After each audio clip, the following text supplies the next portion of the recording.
તો આજે આપણે નવું પ્રકરણ જોવા જઈ રહ્યા છીએ, જે પ્રકરણનું નામ છે પેશીઓ. અને એમાં આ પેશીઓ જે પ્રકરણ છે એમાં પ્રસ્તાવનાથી આપણે શરૂઆત કરીશું. હવે સૌપ્રથમ આપણે આ ચેપ્ટરની આગળ એક ચેપ્ટર ભણી ગયા છીએ, સજીવોનો પાયાનો એકમ, જેમાં આપણે જોયું હતું કે બધા જ સજીવો માટે પાયાનો એકમ જે છે એ કોષ છે. એનો મતલબ એવો કે બધા જ પ્રકારના સજીવો, પછી એ વનસ્પતિ હોય કે પ્રાણીઓ હોય, આ દરેકે દરેક સજીવ જે છે એ કોષોના બનેલા છે. બરાબર, તો અહીંયા સુધી આપણે માહિતી જે છે એ આગળના પ્રકરણમાં મેળવી લીધી. ત્યારબાદ હવે આપણે પેશીઓ, આ પેશીઓ ખરેખર શું છે અને સજીવોમાં અલગ અલગ પેશીઓ કયા કયા સ્વરૂપે આવેલી હોય છે ને કયા કયા કાર્યો કરે છે એના વિશે આપણે વાત કરવાની છે, જેમાં ખાસ કરીને આપણે વનસ્પતિઓ અને પ્રાણીઓમાં જે અલગ અલગ પેશીઓ રહેલી છે એના વિશે આપણે માહિતી મેળવીશું. હવે પેશીઓના કાર્યો અને એના વિશે માહિતી મેળવતા પહેલાં આપણે બધાને જે આગળ ભણી ગયા એના વિશે થોડુંક જોઈએ. તો આપણે બધાને ખ્યાલ છે કે જે સજીવનો પાયાનો એકમ છે તો પાયાનો એકમ કોષ છે, એટલે કે બધા જ સજીવો છે એ કોષોના બનેલા છે. બરાબર ને? હવે આપણે આગળ ત્યારે જોયું હતું કે આ કોષો સજીવના શરીરમાં જે કોષ રહેલા હોય એ કોષના આધારે સજીવોના આપણે સામાન્ય રીતે બે ભાગમાં વિભાજન કરતા હતા, વર્ગીકરણ કરતા હતા. એટલે કે આપણે એ વર્ગીકરણ કઈ રીતે જોતા હતા? તો આપણે ખબર હતી કે સજીવ છે કોષોના આધારે એના બે વર્ગીકરણ આપણે જોતા હતા, જેમાં એક હતું એક કોષીય સજીવ અને બીજું હતું બહુકોષીય સજીવ. બરાબર, તો આ એક કોષીય સજીવ અને બહુકોષીય સજીવ, તો યાદ કરો આપણે કઈ રીતે જોયું હતું? તો ત્યારે આપણે એવું કીધું હતું કે એક કોષીય સજીવ છે તો એક કોષીય સજીવમાં એક જ કોષ છે એ રહેલો હોય છે, જ્યારે બહુકોષીય સજીવોમાં એક કરતાં વધારે કોષો છે એ રહેલા હોય છે. બરાબર, તો સૌપ્રથમ આપણે એક કોષીય સજીવની જ વાત કરીએ તો એક કોષીય સજીવમાં ઉદાહરણ તરીકે આપણે અમીબા અથવા તો પેરામિશિયમને લઈ શકીએ છીએ. બરાબર ને? તો અહીંયા આપણે એક કોષીય સજીવની જ વાત કરીએ શરૂઆતમાં, તો આપણે ખબર છે કે એક કોષીય સજીવમાં એક મહત્વની વાત જે આપણે યાદ રાખવાની છે કે તેમાં એક જ કોષ રહેલો છે, એક જ કોષ ના બનેલા હોય છે. બરાબર, અને એનું ઉદાહરણ લીધું હતું આપણે અમીબા. હવે અહીંયા આપણે એક કોષીય સજીવની વાત કરીએ તો આપણે આગળ ભણી ગયા કે જો એક કોષીય સજીવ હોય, જેમ કે આપણે અહીંયા અમીબાનું ઉદાહરણ લીધેલું છે. બરાબર, તો અહીં આજે એક કોષીય સજીવ કે જેમાં અમીબા લઈએ છીએ તો એમાં એક જ કોષ રહેલો છે, પરંતુ સજીવમાં તો ઘણા બધા કાર્યો થતા હોય છે. તો અમીબા જેવા એક કોષીય સજીવમાં જે એક જ કોષ રહેલો છે એ કોષના આધારે એના ખોરાક ગ્રહણ કરવાની જે ક્રિયા છે, જે કાર્ય છે, કેટલાક અંતસ્ત્રાવો માટેના જે કેટલાક કાર્યો છે અને કેટલાક નકામા પદાર્થોના ઉત્સર્જન માટેના જે કાર્યો છે, બધા જ કાર્યો આ એક કોષીય સજીવમાં જે એક જ કોષના બનેલા છે, એક કોષની સપાટી દ્વારા જ આ બધા કાર્યો છે એ થતા હોય છે. એનો મતલબ એવો થયો કે એક કોષીય સજીવમાં આ એક જ કોષ રહેલો છે, માટે આ એક જ કોષ દ્વારા જ બધા કાર્યો થાય છે, એટલે કે એમાં કોઈ પણ પ્રકારનું શ્રમ વિભાજન છે આપને જોવા મળતું નથી. કારણ કે જો એક કરતાં વધારે કોષ હોય તો દરેકે દરેક કોષ અલગ અલગ કાર્યો કરવા માટે કહી શકાય કે પ્રેરાયેલા હોય છે, પણ અહીંયા એક જ કોષ છે તો એક જ કાર્ય એ જ કોષ દ્વારા બધા જ પ્રકારના કાર્યો થતા હશે.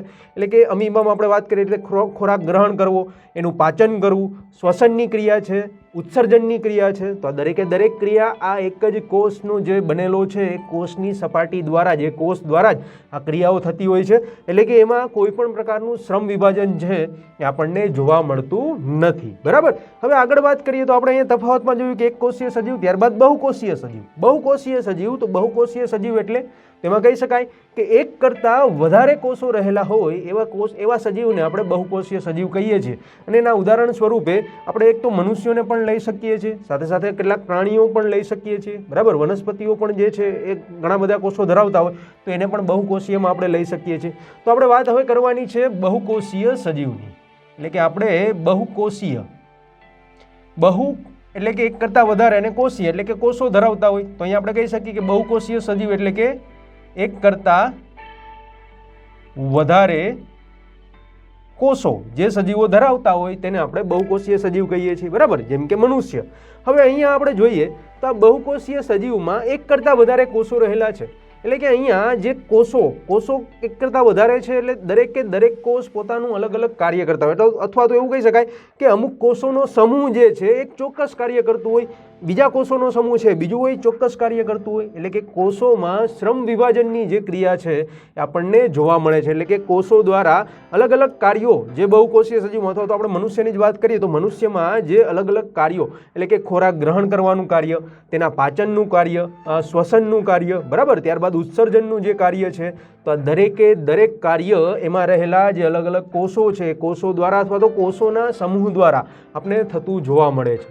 એટલે અહીંયા આપણે કહી શકીએ કે એક કરતાં વધારે કોષો બહુકોષીય સજીવ ધરાવે છે અને સાથે સાથે એમની વચ્ચે શ્રમ વિભાજન, કોષોની વચ્ચે શ્રમ વિભાજન પણ આપણને જોવા મળે છે. બરાબર, તો બહુકોષીય સજીવોમાં અલગ અલગ પ્રકારે શ્રમ વિભાજન છે આપણે સરળતાથી એમાં આપણને જોવા મળે છે. એટલે કે અલગ અલગ કાર્યો કરવા માટે અલગ અલગ કોષો જે છે એ પ્રેરાયેલા હોય છે. હવે આપણે આગળ જોઈએ તો આપણે ખબર છે કે મનુષ્યની આપણે વાત કરીએ છીએ તો મનુષ્યના જે અલગ અલગ કોષો છે, તો વનસ્પતિના જે કોષો છે એ અલગ અલગ કયા પ્રકારના કાર્યો કરે છે. તો સૌપ્રથમ મનુષ્યમાં આપણે જોઈએ તો સ્નાયુ કોષો મનુષ્યમાં રહેલા હોય તો સ્નાયુ કોષો જે છે એના સંકોચન અને શિથિલનને લીધે જે હલનચલન થાય છે એ સ્નાયુ કોષોને આધારિત હોય છે. એટલે કે આપણા હાથ જે હલે છે, આપણા પગ જ્યારે આપણે ચાલતા હોય ત્યારે પગનું જે હલનચલન થાય છે, તો આપણા હાથ અને આપણા પગ આ દરેકમાં સ્નાયુ કોષો રહેલા હોય છે અને આ સ્નાયુ કોષોનું સંકોચન અને શિથિલન થવાને લીધે જ એ હલનચલનની જે ક્રિયા છે એ આપણને થતી જોવા મળે છે. ત્યારબાદ આપણે વાત કરીએ તો બીજું છે ચેતાકોષો. તો ચેતાકોષોમાં પણ આપણે જોઈ ગયા કે જે ચેતાકોષો ખરેખર રહેલા છે એ ચેતાકોષો સંવેદનાઓનું વહન કરતા હોય છે. એટલે કે આ સંવેદના એટલે શું? તો આપણે ઉદાહરણ લઈ શકીએ કે જ્યારે પણ તમે કોઈ પણ ગરમ પદાર્થને અડો છો ત્યારે તમારો હાથ તરત જ તમે પાછો ખેંચી લ્યો છો.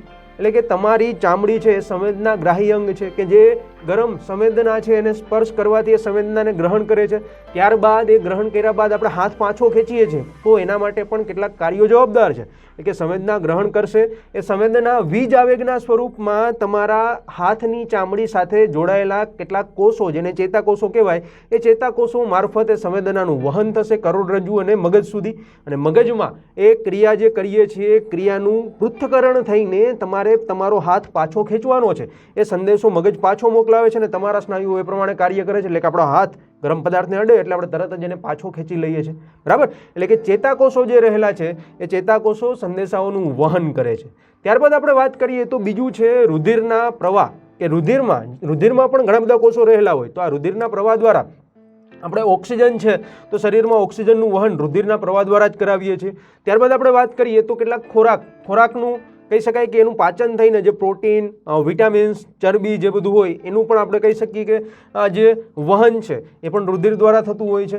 અને અંતઃસ્ત્રાવો, કેટલાક પ્રકારના અંતઃસ્ત્રાવો સીધા જ રુધિરમાં એ અંતઃસ્ત્રાવો સ્ત્રવિત થતા હોય છે અને ત્યાંથી એ શરીરના અલગ અલગ કોષો સુધી પહોંચતા હોય છે.